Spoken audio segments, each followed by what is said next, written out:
सर्वमंगल मांगल्ये शिवे सर्वार्थ साधिके शरण्ये त्र्यंबके गौरी नारायणी नमस्तुते। आप सभी को स्नेह भरा नमस्कार। आज हम बात करेंगे कि नवरात्रि के 9 दिनों में माता को कौन से 9 भोग लगाए जाते हैं। आइए बात करते हैं। नवरात्रि पर्व पर माता की आराधना के साथ ही व्रत, उपवास और पूजन का विशेष महत्व है। जिस प्रकार नवरात्रि के 9 दिन माँ दुर्गा के अलग अलग रूपों की पूजा की जाती है, उसी प्रकार इस 9 दिनों में माता को प्रत्येक दिन के अनुसार भोग प्रसाद अर्पित करने से देवी माँ सभी प्रकार की समस्याओं का नाश करती है। माता रानी को दिन के अनुसार भोग लगाने पर क्या लाभ मिलता है और कौन कौन सी समस्याएं दूर होती हैं, आइए जानते हैं। किस दिन कौन सा प्रसाद चढ़ाकर प्रसन्न कर सकते हैं आप देवी माँ को। नवरात्रि का पहला दिन यानी माँ शैलपुत्री का दिन होता है। इस दिन देवी माँ के चरणों में गाय का शुद्ध देसी घी अर्पित करने से आरोग्य का आशीर्वाद मिलता है तथा सभी व्याधियां दूर होकर शरीर निरोगी रहता है। दूसरा दिन नवरात्रि का दूसरा दिन माँ ब्रह्मचारिणी का होता है। इस दिन देवी माँ को शक्कर का भोग लगाने से वे प्रसन्न होती हैं। इस भोग को देवी के चरणों में अर्पित करने के बाद परिवार के सदस्यों में बांटने से सभी की आयु में वृद्धि होती है। नवदुर्गा का तीसरा रूप नवदुर्गा का तीसरा रूप चंद्र घंटा का होता है।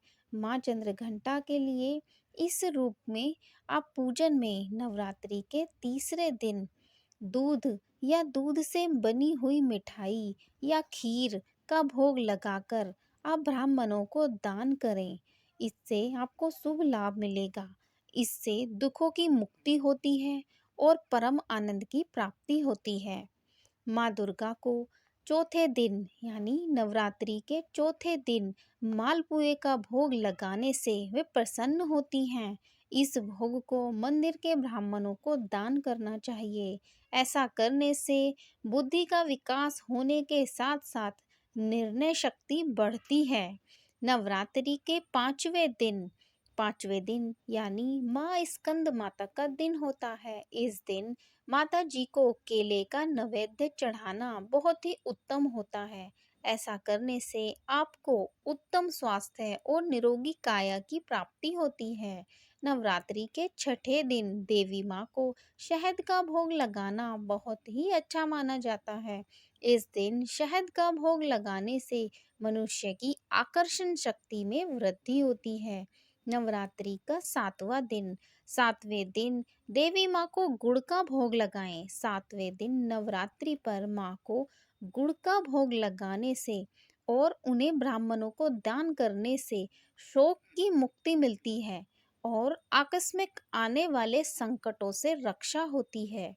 नवरात्रि के 8वें दिन माता रानी को नारियल का भोग लगाएं और नारियल का दान भी करें।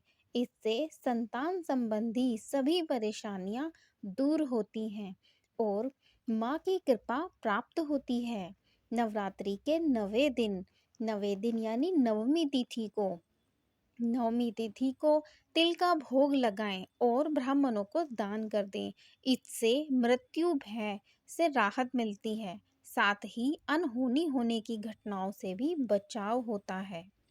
आशा करते हैं आपको ये जानकारी पसंद आई होगी। कृपया लाइक, शेयर और सब्सक्राइब करना ना भूलें। आप सभी का दिन शुभ हो। आप स्वस्थ रहें, हेल्दी रहें और बहुत ही खुश रहें। आप सभी को नवरात्रि की ढेर सारी शुभकामनाएं। धन्यवाद।